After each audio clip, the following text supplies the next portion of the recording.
Hi hello నమస్తే welcome to our channel ఆలయ యాత్ర. ముందుగా మీ అందరికీ చాలా చాలా థ్యాంక్ యూ అండి. ఎందుకంటే మన ఛానల్ ఇప్పుడే 1.6K సబ్స్క్రైబర్స్ని అయితే రీచ్ అయింది. అంతేకాకుండా మనం ఇటీవలే పెట్టిన పాండవ దూత పెరుమాళ్ ఆలయం అయితే 47,000 మెంబర్స్ అయితే చూస్తున్నారు ఆ ఒక వీడియోని.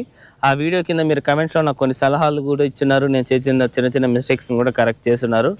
అవన్నీ ఖచ్చితంగా నేను పరిగణలోకి అయితే తీసుకుంటానన్నమాట. Once again thank you. ఈరోజు వీడియో విషయానికి వస్తే ఈరోజు మనం చిత్తూరు నుండి 20 కిలోమీటర్ల దూరంలో ఉన్న కలిగిరి కొండపై ఉన్న శ్రీ వెంకటేశ్వర స్వామి వారి ఆలయాన్ని అయితే దర్శించబోతున్నాం అన్నమాట.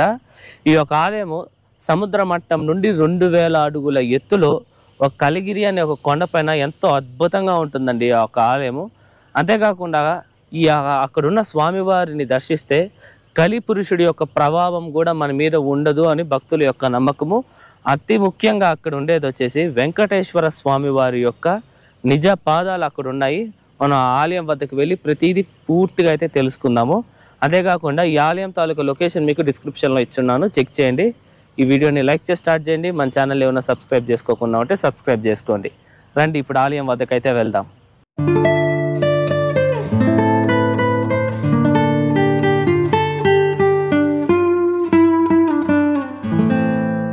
ఇదేనండి, మొత్తానికి మనం కలిగిరి కొండ వద్దకైతే వచ్చేసామన్నమాట. ఇప్పుడు నా వెనక చూస్తున్నారు కదా, ఇది వచ్చేసి ఈ కలిగిరి వెంకటేశ్వర స్వామి వారి యొక్క ప్రధాన ఆలయం అయితే ఇది కాదనమాట. మనకి ఆ ఒక ప్రధాన ఆలయం వచ్చేసి ఒక కొండ పైకి ఇంకా వెళ్ళాల్సి ఉంటుంది. మొత్తం ఘాట్ రోడ్డే లేండి, అక్కడికి వెళ్తే మనకి ప్రధాన ఆలయం అయితే వస్తుంది. ఇక్కడ రీసెంట్గానే మహావిష్ణువు స్వామి వారికి ఒక ఆలయాన్ని అయితే నిర్మించారనమాట. మనం ఈ యొక్క ఆలయాన్ని కూడా చూద్దాము. ముందుగా మనకు లోపలికి రాగానే ఇక్కడ ఫస్ట్ సరస్వతీదేవి అమ్మవారికి ఒక ఉపాలయము, అలాగే ఈ పక్క వినాయక స్వామికి ఒక ఉపాలయం అయితే ఉంది. మనకి ఇది ఆలయం ఎంట్రన్స్. మనకి గోపురం 3 అంచెలు గల రాజగోపురం అయితే మనకి ఇక్కడ కనిపిస్తుంది. రండి ఇప్పుడు మనం లోపలికి అయితే వెళ్దాం.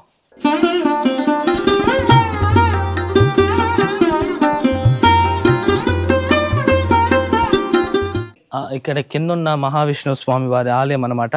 చూడండి, చాలా విశాలంగా ఉంటుందన్నమాట ఈ యొక్క ఆలయం కూడా.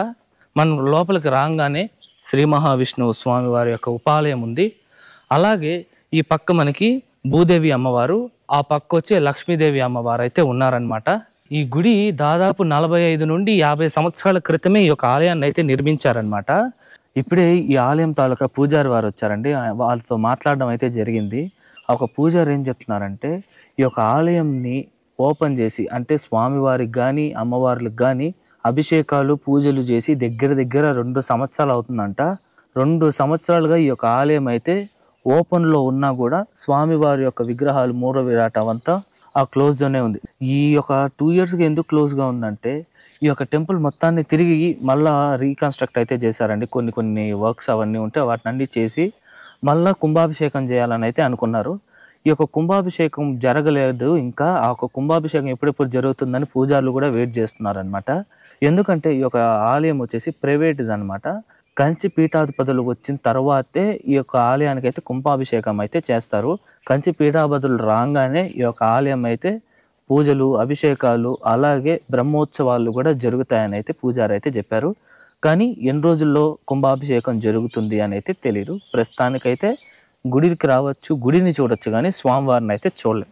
ఇప్పుడు మనం పైనుండే ప్రధాన ఆలయంకి అయితే వెళ్దాం. అక్కడ చాలా విషయాలు ఉన్నాయి, నేను చెప్పాల్సింది మీరు వినాల్సింది. రండి వెళ్దాం. ఇంతసేపు మనం దర్శించుకున్నాం కదా, ఈ ఆలయం నుండి మనం కొంచెం ఇటు రాగానే మనకు ఒక ఘాట్ రోడ్ అయితే వస్తుంది. చూస్తున్నారు కదా, రోడ్డు కనిపిస్తుంది. అలాగే కొండలు కూడా ఎంత అద్భుతంగా ఉన్నాయో. ఇక్కడ మనకి కొత్తగా వేసున్న తార్ రోడ్ అయితే కనిపిస్తుంది అనమాట. ఈ యొక్క తార్ రోడ్డు గుండా దాదాపు 4.5 కిలోమీటర్లు మనం వెళ్తే మనకి స్వామివారి ప్రధాన ఆలయం అయితే వచ్చేస్తుంది. రండి ఇంకా వెళ్దాం.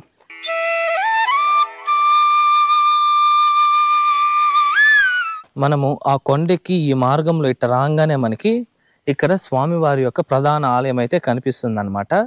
మనము ఫస్ట్ లోపలికి వెళ్ళి చరిత్ర అంతా తెలుసుకుందాము, అలాగే ఈ ఆలయం గురించి కూడా తెలుసుకుందాము.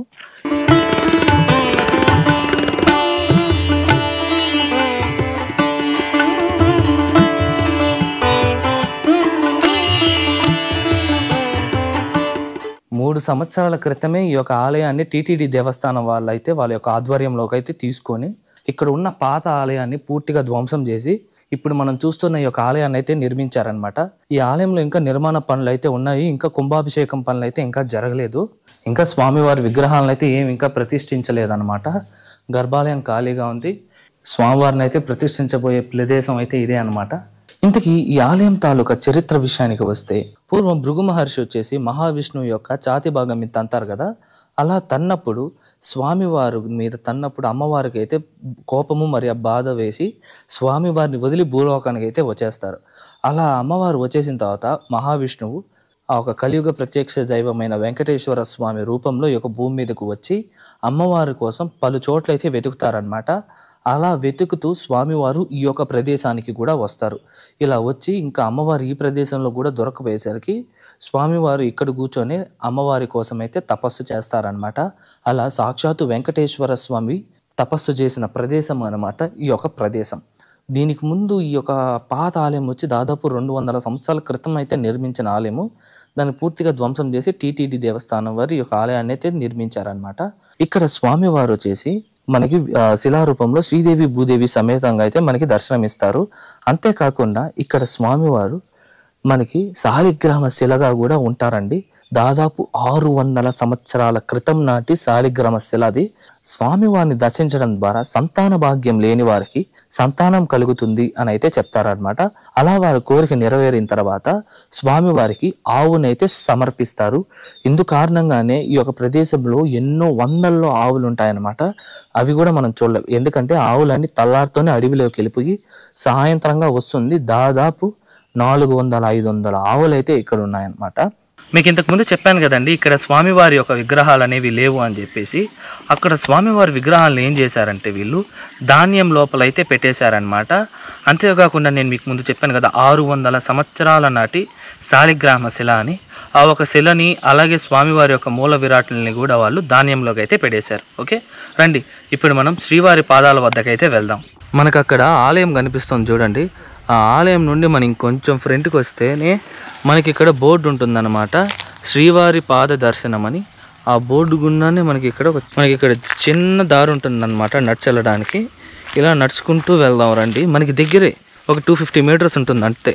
రండి వెళ్దాం.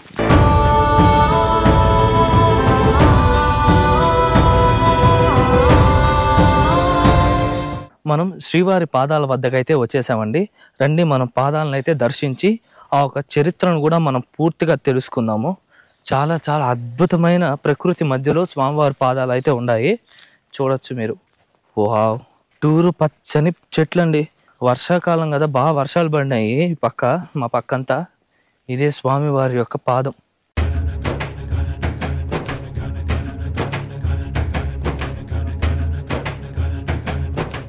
ఇప్పుడు మనం స్వామివారి పాదాలు ఇక్కడికి ఎలా వచ్చిందో ఆ ఒక చరిత్రను అయితే మనం తెలుసుకుందాము.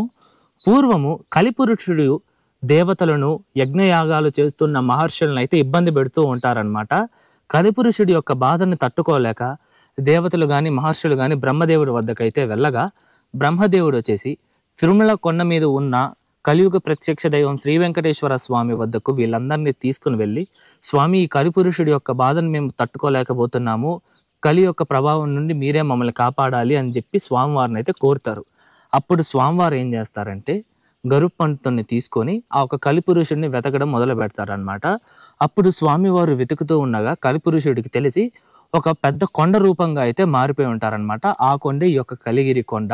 అప్పుడు స్వామివారు గరుప్పంతుడి సహాయంతో ఇక్కడికి వచ్చి కలిపురుషుడే ఈ కొండని తెలుసుకున్న తర్వాత స్వామివారు ఏం చేస్తారంటే తన ఎడమ కాలితో ఆ ఒక కొండను అయితే తొక్కుతారు. కొండ అంటే ఎవరు? కలిపురుషుడిని అయితే తొక్కుతారనమాట. ఇందు కారణంగానే స్వామివారు గట్టిగా తొక్కినందువలన ఇక్కడ స్వామివారి యొక్క పాదముద్రలు కూడా మనకి కొంచెం లోతుగా అయితే ఉంటుంది. ఇక్కడ మీరు చూడొచ్చండి, స్వామివారి యొక్క పాదాలు దాదాపు 3 అడుగుల ఎత్తులో ఉంది. మీరు ఇక్కడ చూడొచ్చు బొట్టని వేలు, అలాగే మిగతా 4 వేళ్ళు చాలా క్లియర్ కట్గా అయితే మనకి తెలుస్తోంది అన్నమాట స్వామివారి యొక్క పాదముద్రలు. అలా స్వామివారు కలిపురుషుణ్ణి ఈ యొక్క ప్రదేశంలో తొక్కారనమాట. ఇందు కారణంగానే ఈ యొక్క ఆలయంలో స్వామివారిని ఈ యొక్క పాదాలని దర్శించిన వాళ్ళకి కలి ప్రభావం ఉండదు అని అయితే చెప్తారనమాట. ఈ యొక్క ప్రదేశానికి కలిగిరి అని పేరు ఎందుకు వచ్చిందంటే కలి ఒక గిరి అంటే కొండ రూపంలో ఉన్నందున ఈ యొక్క ప్రదేశానికి కలిగిరి అని అయితే పేరు వచ్చిందనమాట. అప్పుడు స్వామివారు తన పాదాలను ఇక్కడ మోపంగానే ఇక్కడ ఒక తీర్థం అయితే ఉద్భవించిందనమాట. ఆ తీర్థమే ఇప్పుడు మనం చూస్తున్న ఆ ఒక గంగ తీర్థం. ఆ ఒక తీర్థం పేరు గంగ తీర్థం అనమాట. మనకి పాదాలకి నేరుగానే ఉంటుంది ఆ తీర్థము. ఈ యొక్క తీర్థం చాలా చాలా పవర్ఫుల్ అండి. ఈ యొక్క కోనేరులో నీరు కూడా మనకి ఇప్పటి వరకు ఎండిపోయిందే లేదంట. 365 రోజులు మనకి ఆ ఒక తీర్థం అయితే ఉంటుంది. ఓకేనా, చూడండి మీరు కూడా ఒకసారి స్వామివారి పాదాలను అయితే దర్శించండి. గోవింద గోవింద.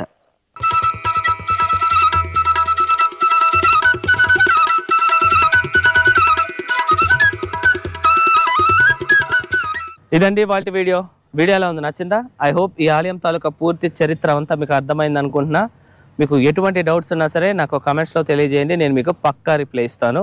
అంతేకాకుండా మీరు ఒకసారి మన ఛానల్ అయితే విజిట్ చేయండి. మన ఛానల్ ప్లేలిస్ట్ ఓపెన్ చేస్తే మీకు Madurai series, Rameswaram series, Arunachalam series, 108 దివ్య దేశాలని, పాదలపేట స్థలాలని, కాంచీపురం సిరీస్ అని అనేక సిరీస్లు అయితే ఉంటాయి. అవన్నీ ఒకసారి చెక్ చేయండి. చెక్ చేసి మీ యొక్క అభిప్రాయాన్ని కామెంట్స్లో తెలియజేయండి. ఓకేనా. అలాగే మనం రీసెంట్గానే తిమ్మప్ప దేవాలయం అని చంద్రగిరిలో ఉన్న ఒక శిథిలమైన ఆలయాన్ని మనం ఒక వీడియోగా తీసి పెట్టామండి. ఆ వీడియో చాలా చాలా అద్భుతంగా ఉంటుంది. 500 సంవత్సరాల క్రితం తాళ్లపాక అన్నమాచార్యుల వారి 4వ మనవడైన తాళ్లపాక చిన్నన్న ఒక ఆలయాన్ని అయితే నిర్మించారనమాట. 18 ఎకరాల్లో నిర్మిస్తే ప్రస్తుతం 22 సెంట్లు మాత్రమే మిగిలి ఉంది. ఆ ఆలయం వీడియో కూడా మీకు డిస్క్రిప్షన్లో ఇచ్చుంటాను, చెక్ చేయండి. అలాగే ఈ వీడియో నచ్చితే లైక్ చేయండి, మీ ఫ్రెండ్స్ అండ్ ఫ్యామిలీస్కి అయితే షేర్ చేయండి. మరొక మంచి వీడియోతో మీ ముందరకు వస్తా. అంతవరకు మీ శివవరప్రసాద్ సైనింగ్ ఆఫ్.